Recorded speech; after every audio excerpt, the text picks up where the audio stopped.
Hello students, इस video में SSC CHSL में पिछले वर्षों में जो क्वेश्चन पूछे गए हैं उसके बारे में डिस्कस करेंगे। ये सारे जीके के प्रश्न 2017 में पूछे गए थे। तो जो लोग पहली बार एसएससी सीएचएसएल की तैयारी कर रहे हैं वो इस वीडियो को शुरू से लेकर अंत तक देखें, ताकि आप इसे अनुमान लगा पाएंगे कि किस तरह के जीके के क्वेश्चन पूछे जाते हैं एसएससी 10+2 लेवल पे। और जो लोग पहले से भी तैयारी कर रहे हैं वो भी इस वीडियो को जरूर देखें, क्योंकि ये सारे क्वेश्चन जो मैं लेकर आया हूँ अक्सर रिपीट होते रहते हैं और जहाँ पे एक्स्ट्रा फैक्ट का ज़रूरत होगा वहाँ पे मैं ज़रूर आप लोगों को बताऊँगा। जो लोग पहली बार हमारे चैनल पे आ रहे हैं सब्सक्राइब करके बेल आइकन प्रेस कर दीजिएगा, ताकि हर वीडियो का नोटिफिकेशन आपको मिलता रहेगा। चलिए स्टार्ट करते हैं। पहला क्वेश्चन है, वायु दाब लेखी यानी बैरोग्राफी का आविष्कार किसने किया था? इसका आविष्कार किया था लुसिया विदी ने। ऑप्शन ए राइट आंसर है इसका। ठीक है, इन्होंने बैरोग्राफी का आविष्कार किया था। एक होता है बैरोमीटर। बैरोमीटर का आविष्कार किया था टॉर्सेली ने, जो कि इटली के हैं, और बैरोग्राफी का आविष्कार किया था लुसियान विदी ने। ऑप्शन में और भी आपको वैज्ञानिक का नाम दिख रहे हैं। इन्होंने किस चीज़ का आविष्कार किया था या खोज किया था वो जान लीजिए। जॉन वेन, इन्होंने वेन डायग्राम की खोज की थी। थियोफिलस वान कैनल, इन्होंने घूमने वाले दरवाज़ा जो है उसकी खोज की थी। और लुइस उरी जो हैं इन्होंने एल्केलाइन बैटरी और लिथियम बैटरी की खोज की थी। अगला क्वेश्चन है, मधुमेह होने का निम्न में से क्या कारण है? मधुमेह क्यों होता है? इसका सही उत्तर है ऑप्शन बी। शरीर में इंसुलिन की कमी जब होती है तो मधुमेह रोग होता है, क्योंकि शरीर में ग्लूकोज की मात्रा बढ़ने लगती है, जिसके वजह से मधुमेह रोग होता है। अच्छा, शरीर में इंसुलिन कहाँ स्रावित होता है? अग्नाशय में स्रावित होता है। अग्नाशय में बीटा कोशिका द्वारा इंसुलिन का स्रावन किया जाता है। अगला क्वेश्चन है, राजा राम मोहन राय ने ब्राह्म समाज की स्थापना कब की थी? इसकी स्थापना 1828 में की थी। Option C right answer. इसी तरह का एक और क्वेश्चन है जो बार बार एग्जाम्स में रिपीट करते रहता है, आर्य समाज की स्थापना किसने की थी? तो आर्य समाज की स्थापना की थी दयानंद सरस्वती ने। कब? 1875 ईस्वी में। अगला क्वेश्चन है, कोई भी व्यक्ति भारतीय प्रधानमंत्री के रूप में अधिकतम कितनी बार सेवारत हो सकता है, यानी कितनी बार प्रधानमंत्री बन सकता है? तो इसका कोई लिमिट नहीं है, कितनी बार भी प्रधानमंत्री बन सकता है कोई भी व्यक्ति। अगला क्वेश्चन है, यदि राष्ट्रपति आपातकाल की घोषणा करता है, यानी राष्ट्रीय आपातकाल की घोषणा करता है, तो इस उद्घोषणा को संसद द्वारा कितने दिनों के भीतर समर्थन देना जरूरी है? 1 माह के भीतर। ऑप्शन ए राइट आंसर है इसका। यानी राष्ट्रपति मान के चलते हैं कि आज राष्ट्रीय आपातकाल की घोषणा उन्होंने की है पूरे भारत में, तो 1 महीने के अंदर संसद द्वारा, ठीक है, इसे समर्थन देना जरूरी होगा, तब जाके ये राष्ट्रीय आपातकाल लागू हो जाएगा। अगर समर्थन दे देता है संसद 2/3 बहुमत से, तो मान के चलते हैं कि आपातकाल लागू हो गया देश में। ये आपातकाल कितने दिनों तक चलेगा? 6 माह तक चलेगा। राष्ट्रीय आपातकाल की अवधि जो है 6 माह की है। ठीक है, 6 माह गुजर गया, फिर से आपातकाल चाहिए, तो फिर से संसद का समर्थन देना जरूरी है 6 माह के बाद, तो फिर अगले 6 माह तक राष्ट्रीय आपातकाल लागू रहेगा। तो जो भी बोला हूँ इसे आप ध्यान से नोट करके समझ लीजिएगा। अगला क्वेश्चन है, मानव शरीर का सबसे बड़ा अंग कौन सा होता है? तो मानव शरीर का सबसे बड़ा अंग होता है त्वचा। Option B right answer. ठीक है, इसी तरह से क्वेश्चन बनते हैं कि मानव शरीर का सबसे बड़ा अंतःस्रावी ग्रंथि कौन सी है? तो मानव शरीर की सबसे बड़ी अंतःस्रावी ग्रंथि है थायराइड ग्रंथि। एक क्वेश्चन पूछ लेता है, मानव शरीर की सबसे बड़ी ग्रंथि कौन सी है? तो मानव शरीर की सबसे बड़ी ग्रंथि है लीवर। सबसे बड़ी अंतःस्रावी ग्रंथि है थायराइड ग्रंथि। और मानव शरीर की सबसे बड़ी अंग त्वचा। अगला क्वेश्चन है, निम्न में से कौन सा एक सफ़ेद फास्फोरस है? कौन सा? P4 जो है इसे सफ़ेद फास्फोरस के नाम से जाना जाता है। ठीक है, एक P5 होता है, इसे लाल फास्फोरस के नाम से जाना जाता है। अगला क्वेश्चन है, अमीबा किस प्रजाति के अंतर्गत आता है? तो अमीबा जो है प्रोटोजोआ के अंतर्गत आता है। Option D right answer.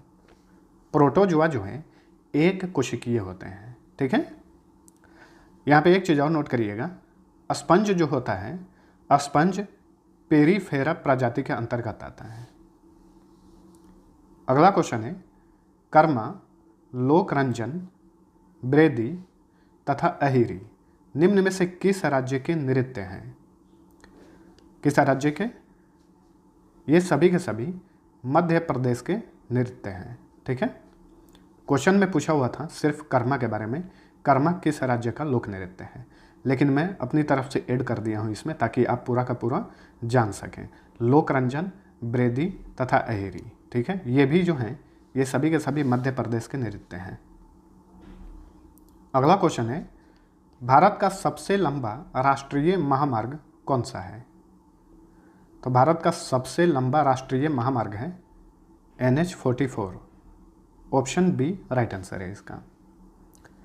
Jammu Kashmir के राजधानी श्रीनगर से तमिलनाडु में मौजूद सबसे निचला भाग कन्याकुमारी जो है उसको जोड़ता है, यानी श्रीनगर से कन्याकुमारी को जोड़ता है ये मार्ग NH44।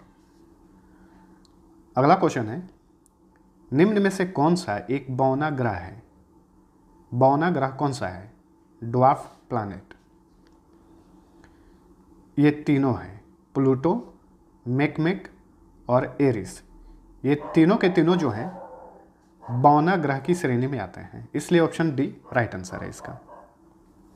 यहाँ पे एक चीज़ और जानिए, प्लूटो जो है इसे 2006 में ग्रहों की श्रेणी से बाहर कर दिया गया था। पहले ये ग्रहों की श्रेणी में रखा गया था, पहले 9 ग्रह हुआ करते थे। 2006 में प्लूटो को ग्रहों की श्रेणी से बाहर कर दिया गया था, तो अब जो है ग्रहों की संख्या जो है 8 है। कौन कौन से ग्रह हैं? बुध, शुक्र, पृथ्वी, मंगल, बृहस्पति, शनि, वरुण और अरुण ग्रह। अगला क्वेश्चन है, भारत के प्रधानमंत्री की सेवानिवृत्त होने की उम्र सीमा क्या है? तो कोई भी उम्र सीमा नहीं है। ठीक है, रिटायर होने की कोई भी उम्र सीमा नहीं है।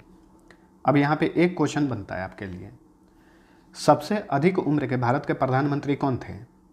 मोरारजी देसाई थे। वे 81 वर्ष की आयु में भारत के प्रधानमंत्री बने थे और 83 वर्ष की आयु में वो पद से हट गए थे। और ये प्रधानमंत्री कब बने थे? मोरारजी देसाई 1977 में बने थे, 1977 से लेकर 1979 तक। अब एक चीज़ और जान जाइए, सबसे कम उम्र के प्रधानमंत्री कौन बने थे? राजीव गांधी बने थे। 40 वर्ष की आयु में राजीव गांधी प्रधानमंत्री बन गए थे भारत के। कब बने थे? 1984 में। ठीक है, 1984 से लेकर 1989 तक राजीव गांधी भारत के प्रधानमंत्री थे। मोरारजी देसाई भारत के चौथे प्रधानमंत्री थे और राजीव गांधी भारत के छठे प्रधानमंत्री थे। अगला क्वेश्चन है, निम्न में से किस वायरस के कारण चेचक होता है? चेचक, इसे बड़ी माता भी कहा जाता है। हार्पिस जोस्टर वायरस के कारण चेचक होता है। हार्पिस जोस्टर वायरस, चेचक को बड़ी माता के नाम से जाना जाता है। अब एक चीज़ और जान लीजिए, छोटी माता एक रोग है जिसे इंग्लिश में स्मॉल चिकन पॉक्स बोलते हैं। तो छोटी माता रोग जो है ये वेरियोला वायरस के कारण होता है। अगला क्वेश्चन है, निम्न में से किसका उपयोग करके वेब पेज का निर्माण किया जाता है? ये तेजस नहीं होगा, वेब पेज का निर्माण किया जाता है। किसका उपयोग करके? तो HTML का इस्तेमाल करके वेब पेज का निर्माण किया जाता है। HTML का फुल फॉर्म होता है हाइपर टेक्स्ट मार्कअप लैंग्वेज। ऊपर जो HTTP दिख रहा है इसका फुल फॉर्म होता है हाइपर टेक्स्ट ट्रांसफर प्रोटोकॉल। अगला क्वेश्चन है, बीबी का मकबरा किसने बनवाया था? तो बीबी का मकबरा बनवाया था औरंगजेब के बेटे आजम शाह ने। ठीक है, आजम शाह ने अपनी माँ की याद में बीबी का मकबरा बनवाया था। ठीक है, तो बीबी का मकबरा जो है किसका मकबरा है? औरंगजेब की बीबी का मकबरा है। ठीक है, औरंगजेब की बीबी का नाम क्या था? दिलरास बानो बेगम। और यह मकबरा महाराष्ट्र का एक जिला है औरंगाबाद, वहीं पर है। अगला क्वेश्चन है, बोडो भाषा मुख्य रूप से किस राज्य में बोली जाती है? तो मुख्य रूप से असम में बोली जाती है बोडो भाषा। अगला क्वेश्चन है, उत्तरी गोलार्ध का सबसे लंबा दिन होता है? तो उत्तरी गोलार्ध का सबसे लंबा दिन जो होता है 21 जून इस दिन होता है। ठीक है, उत्तरी गोलार्ध पर कर्क रेखा है, तो कर्क रेखा पर जब लंबवत तरीके से सूर्य का प्रकाश पड़ता है तब जाके उस दिन सबसे बड़ा दिन होता है और वो 21 जून होता है। अब यहाँ पे एक चीज़ और जानिए, दक्षिणी गोलार्ध का सबसे लंबा दिन कौन सा होता है? 22 दिसंबर का होता है। जब हम लोग के इधर ठंडी पड़ती है तब जाके दक्षिणी गोलार्ध में 22 दिसंबर को सबसे लंबा दिन होता है, क्योंकि सूर्य का प्रकाश मकर रेखा पर लंबवत तरीके से पड़ता है। इसके वजह से 22 दिसंबर को जो दक्षिणी गोलार्ध है उधर लंबा दिन होता है। अगला क्वेश्चन है, पृथ्वीराज रासो नामक कविता के लेखक कौन है? कई बार ये क्वेश्चन पूछा हुआ है।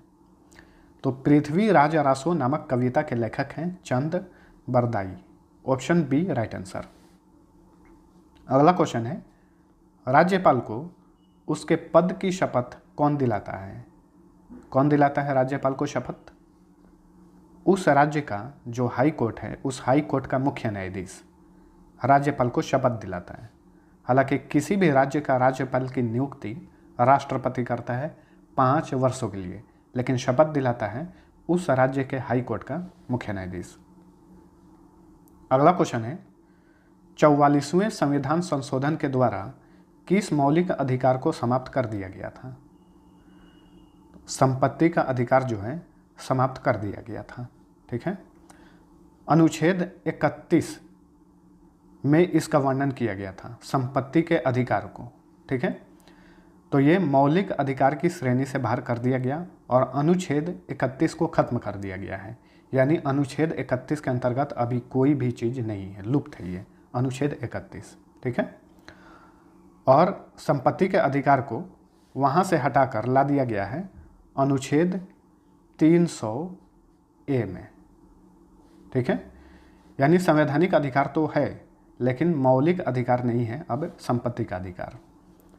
44वां संविधान संशोधन कब हुआ था? 1978 में हुआ था। अगला क्वेश्चन है, निम्नलिखित में से कौन सा एक ऑपरेटिंग सिस्टम नहीं है? तो कौन सा? MS ऑफिस जो है ये एक ऑपरेटिंग सिस्टम नहीं है। बाकी लाइनक्स, विंडोज XP और मैक OS ये सभी के सभी ऑपरेटिंग सिस्टम हैं। अगला क्वेश्चन है, ओजोन परत के ह्रास के मुख्य कारण कौन से हैं? तो ओजोन परत के ह्रास का मुख्य कारण है क्लोरोफ्लोरोकार्बन CFC।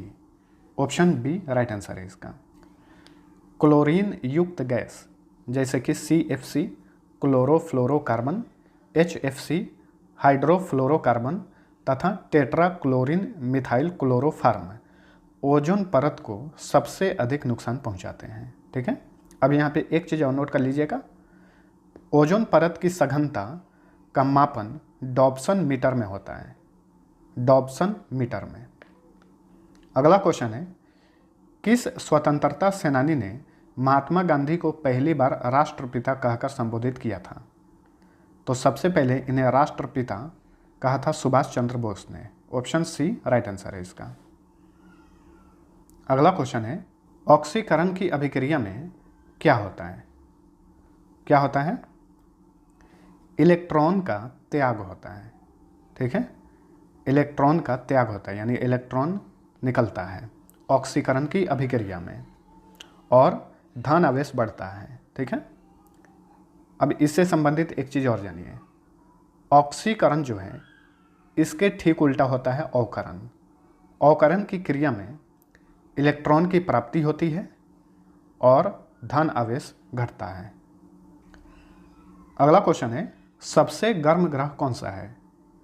तो सबसे गर्म ग्रह है शुक्र।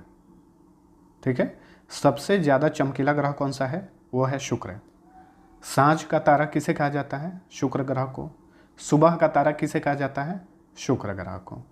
इतनी चीज़ें ध्यान में रखिएगा। लाल ग्रह किसे कहा जाता है? मंगल ग्रह को। ठीक है, तो ये था हमारे प्रीवियस ईयर में पूछे गए 25 प्रश्न जो कि एसएससी सीएचएसएल में पूछे गए थे। वीडियो पसंद आया है तो प्लीज़ लाइक और हमारे चैनल को सब्सक्राइब ज़रूर करना।